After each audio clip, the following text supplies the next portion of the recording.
a village in Nigeria, which is the mainly an agriculture country. Nigeria is the largest country of West Nigeria. Africa and is the most thickly populated all the African countries. Most of its inhabitants are farmers who live in village.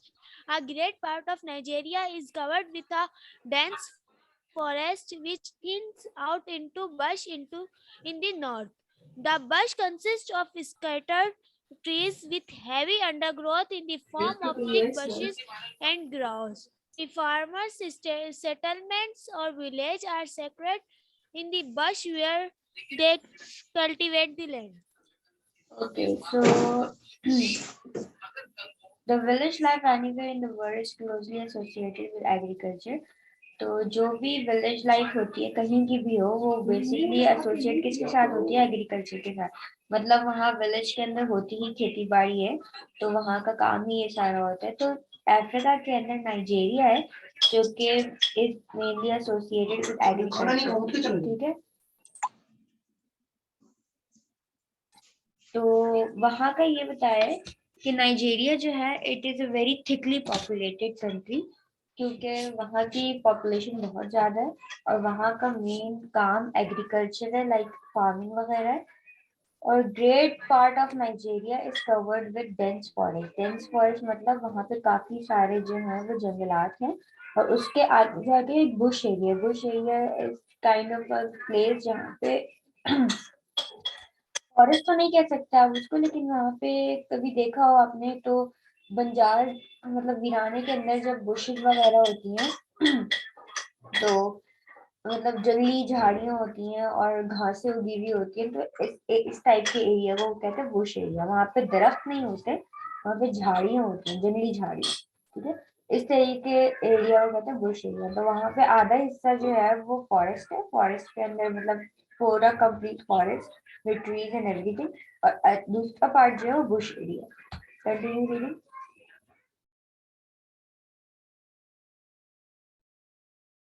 These villages are different from our villages. Our Nigerian village may consist of a dozen to about 3 dozen huts. These huts are separated from one another by cultivated patches of land. Since the huts are not situated close together, there are no streets or lanes. They are joined by bush path which may lead to other village in the same bush area. Okay so यहाँ जो Nigeria के villages हैं ये हमारे normal villages से अलग होते हैं वहाँ जो है काफी सारे हट्स बने हुए होते हैं लाइक 12 डजन का मतलब होता है 12 हट्स तो मतलब 12 को आप 3 से मल्टीप्लाई करो तो इतने ज्यादा उनके पास एक एरिया के अंदर हट्स होते हैं ठीक है और ये हट्स जो होते हैं वो आपस में अलग सेपरेट कैसे होता है कि बीच में कल्टिवेटेड पार्ट आ जाता है ठीक है कल्टिवेटेड पैच ऑफ एरिया क्या कहना चाहिए वहाँ पे खेती बाड़ी हो रही थी मतलब एक घर बना हुआ है फिर बीच में थोड़ी सी खेती बाड़ी हो रही है फिर एक घर बना हुआ है ठीक है इस तरीके से वहाँ पे कोई स्ट्रीट्स या कोई प्रॉपर जो है वो लेन्स नहीं बनी हुई बल्कि वहाँ पे जो है वो रास्ता जो है बुशेस के थ्रू एक बनाया जाता है आप उसी एरिया को फॉलो करते करते एक दूसरे विलेज के बश एरिया में जाके मतलब वहाँ एंटर हो सकते हो ना वहाँ कोई बाउंड्री है ना वहाँ कोई स्ट्रीट्स वगैरह है तो ये बेसिकली नाइजीरियन विलेज के बारे में डिफाइन किया Formerly, farmers' hut was a single room.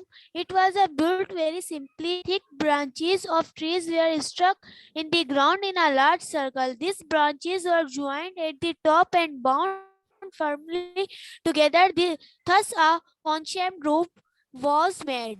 The spaces between the branches were filled up with straw, and the roof was also thatched with a thick layer of straw, grass, reeds, or palm leaves. A narrow opening was left for entrance on the side toward the sun. Now bigger and better huts and built and more modern building method and materials are used. A farmer house may now have two or more rooms. It is built round a compound. Some of the rooms have four walls with a door opening in the courtyard, while others have only one veranda.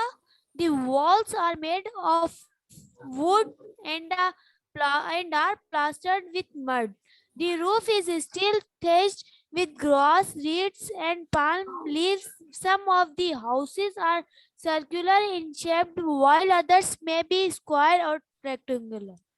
Okay, so यहाँ जो है वो बता रहे हैं कि इन लोगों के हट जो थे वो किस तरीके के बने हुए होते थे कि फर्स्टली तो उनके पास एक सिंगल रूम हुआ करता था जो कि कोन शेप के घर बनाया करते थे वो, और जो उनकी छतें थी छतों के ऊपर वो क्या डालते थे, ग्रास वीड वीड मतलब वही जंगली पौधा होते हैं वो डालते हैं, या तो फिर पाम लीव्स, ठीक है, उससे वो अपनी छत कवर करते थे और उनकी जो है एक ही ओपनिंग होती थी और एक ही कमरा होता है जिसमें सब लोग रहते थे। लेकिन अब क्या होता है कि अब उनके जो घर बनाने का तरीका है वो काफी ज्यादा चेंज हो चुका है। अब वो घर हमारे तरीके से बनाते हैं, मगर उनका ये होता है कि वहाँ कुछ घर जो है वो सर्कल शेप में भी होते हैं और कुछ जो होते हैं रेक्टेंगल या फिर स्क्वायर शेप में भी होते हैं। अब उनके घर में पहले तो एक कमरे का घर होता था like in a cone shape, but अब ऐसा नहीं होता, वहाँ पे अब जो है वो 2 से 3 कमरे भी हो सकते हैं एक घर के अंदर, एक नॉर्मल हट के अंदर। कंटिन्यू।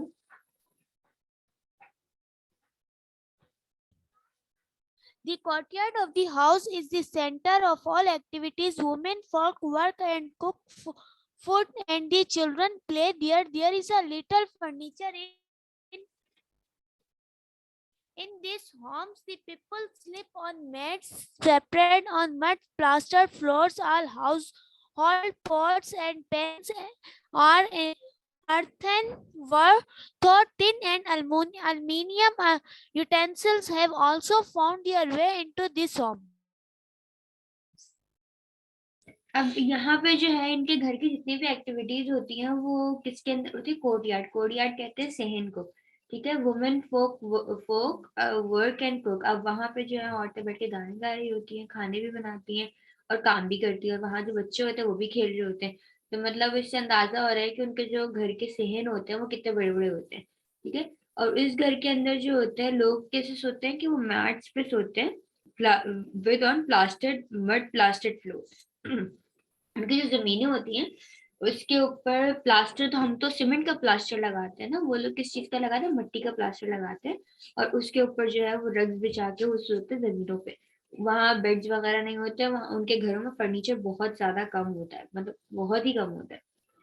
और इनके घर के अंदर जो यूज होती है यूटेंसिल्स, मतलब जो इनके घर में बर्तन यूज होते हैं वो तकरीबन या तो मिट्टी के बने हुए होते हैं या तो फिर एल्यूमिनियम के बने, मतलब सिल्वर वाले जो नॉर्मल हमारे घरों में यूज होते हैं ना, वो वाले लोहे के बने हुए आइटम यूज होते हैं।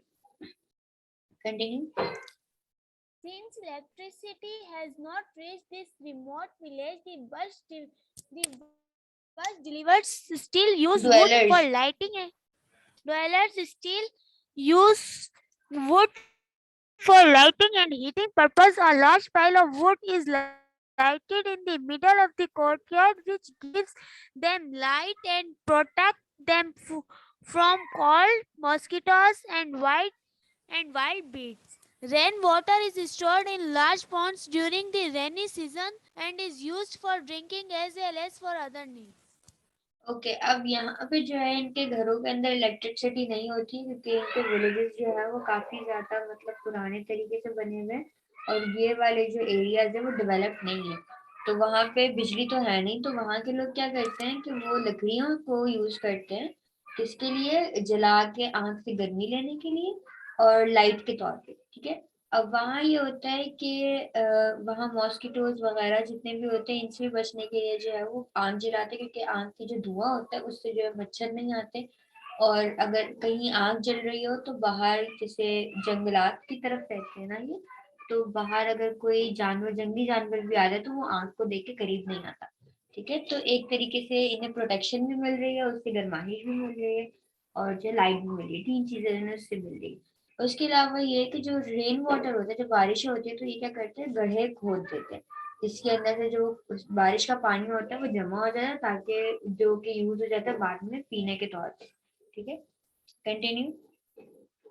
Close to the farmer's dwelling is a patch of land for growing food crops, which include plantains, potatoes, yams, groundnuts, and pepper. Usually, women look after the food crop while men tend the cash crop like oil palms and cocoa cocoa tree. The fruit of oil palm is boiled and pressed. It gives oil which is filled in drums and is exported to the countries. Similarly, the fruit of cocoa tree yield beans which are ground into powder from which chocolate is made. Cocoa bean and powder are also a major export of Nigeria. अब यहाँ पे जो है वो इन crops के बारे में बात करिए कि यहाँ पे किससे ये क्रॉप्स होते हैं, plantains, potatoes, yams, groundnuts and pepper. ये वाले जो क्रॉप्स होते हैं ये फूड क्रॉप्स कहलाते हैं, मतलब ये जो खाने के उसमें काम आते हैं। तो इनको कौन लुक ओवर करता है, इनको औरतें दिख रही होती है। उसके अलावा जो क्रॉप्स होती हैं जैसे कैश क्रॉप मतलब ऐसी ऐसी खेती बाड़ी जिसको आप एक्सपोर्ट करके पैसे हासिल कर सको। जैसे कि ऑयल पाम हो गया, कोको ट्रीज हो गए, इनको कौन देख रहा होता है, आदमी देख रहे होते हैं। बिकॉज नाइजीरिया और अफ्रीका का सबसे बड़ा एडवांटेज ये है कि वहाँ पे उगती है कोको इज समथिंग जिससे चॉकलेट बनती है। जितने भी चॉकलेट के आइटम्स होते हैं वो सारे कोको से बनते हैं और cocoa is exported worldwide. ठीक है, पूरे दुनिया के अंदर कोको जो है वो मोस्टली अफ्रीका के पास से ही आ रहा होता है। जितनी अच्छी क्वालिटी होती है वो उतना महंगा बिकता है। ठीक है, क्योंकि उसकी उतनी अच्छी फिर चॉकलेट और ये सारी चीजें बन जाती है। Continue. One thing that is common in our village and which we shall miss in an African village is the cattle. In many parts of Africa, farmers cannot rear cattle on account of a kind of fly whose sting kills the cattle and causes sleeping sickness among human beings.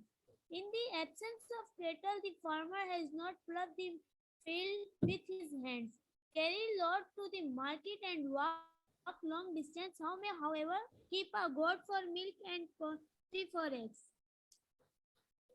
Okay, तो यहाँ पे जो है एक बात बता रहे हैं कि इनके यहाँ एक कॉमन चीज क्या होती है, that you are miss in all African village is cattle. Cattle मतलब गाय। ये लोग गाय नहीं रखते क्योंकि इनके यहाँ एक मक्खी होती है, अगर वो किसी गाय को स्टिंग कर ले या उसे काट ले तो उसमें क्या होता है कि उस गाय को स्लीपिंग सिकनेस हो जाती है, वो बहुत ज्यादा सोती है और वो जो है वो तकरीबन क्या कहना चाहिए किसी काम की नहीं होती। और वो ये इस तरीके की जो गायों को बीमारी होती है ये ह्यूमंस को भी इफेक्ट करती है। ठीक है, तो अब जब गाय नहीं होती तो इंसानों को क्या करना पड़ता है कि उन्हें अपने हाथों से जो है वो जमीन को खोदना पड़ता है, उसके अंदर बीज वगैरह डालने पड़ते हैं। जितने भी सारे काम जानवर के थ्रू हो सकते थे वो सारे इनको खुद करने पड़ते हैं।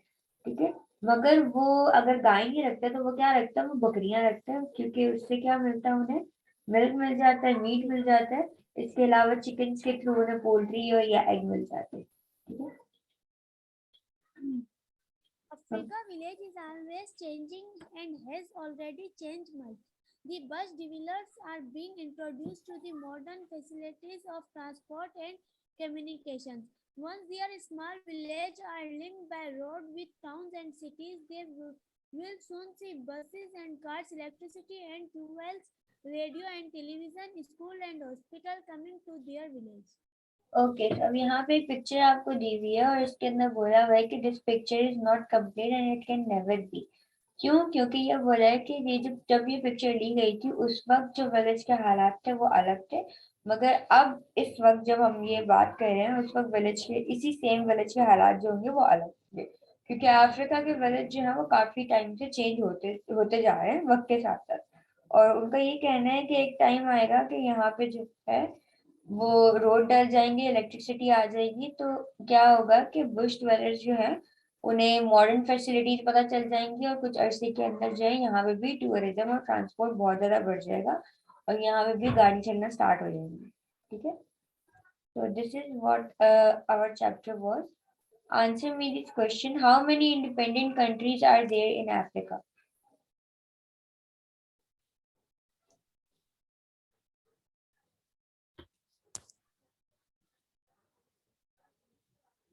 ये फर्स्ट पैराग्राफ के अंदर बताया था कि how many independent countries are there in Africa.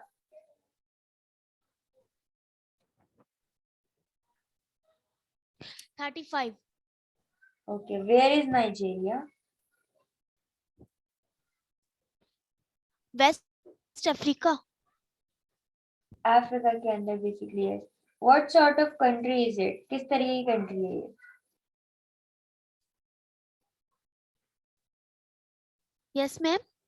Nigeria किस तरीके की कंट्री है?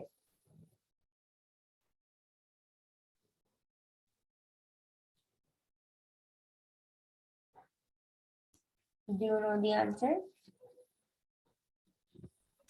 I don't know.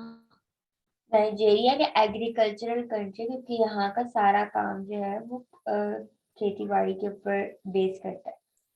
What is the bush area made up of? ये जो bush area था मैंने एक्सप्लेन किया था, ये किन किन चीजों से बना हुआ होता है?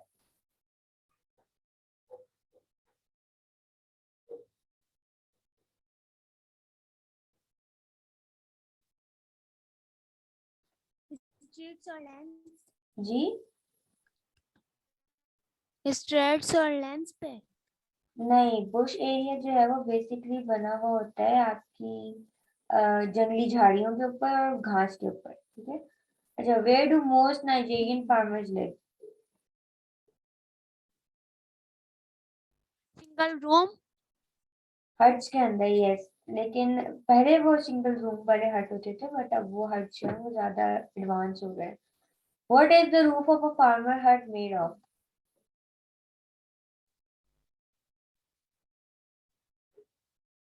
छत जो उनकी होती थी वो किस किस चीजों से बनी हुई होती थी? ग्रास, रीड्स और palm leave. Yes. What is the centre of activities? उनके घरों के अंदर कौन सी ऐसी जगह थी जहाँ पे सारी एक्टिविटीज होती थी? उनके सहन में। तो क्या कहते हैं? Courtyard. Courtyard. What are there food crops? उनके फूड क्रॉप्स क्या क्या थे?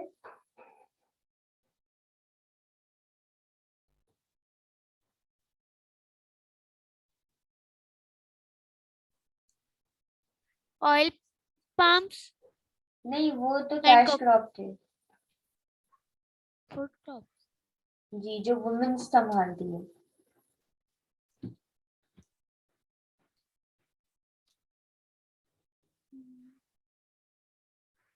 Potatoes and all that stuff like spices वगैरह, जो भी खाने के सामान था वो उन सारी चीजों को कहते हैं फूड क्रॉप्स, ठीक है। और what are there cash crop? Cash crop आपने भी एक्सप्लेन किया कि पाम ऑयल और कोको जो था वो दो ही उनके कैश क्रॉप थे। और इसके बाकी के जो दो सवाल है वो ये है कि who tends the food crops? Women. Who tends the cash crops? Men. What is made from cocoa beans? Cocoa bean से क्या बनता है? चॉकलेट। ओके, ठीक। तो यहाँ हमारा जो है वो चैप्टर एंड हो चुका है। अभी तक कोई प्रॉब्लम, कोई मसला? No teacher. ओके, ठीक। चलिए, अल्लाह हाफिज।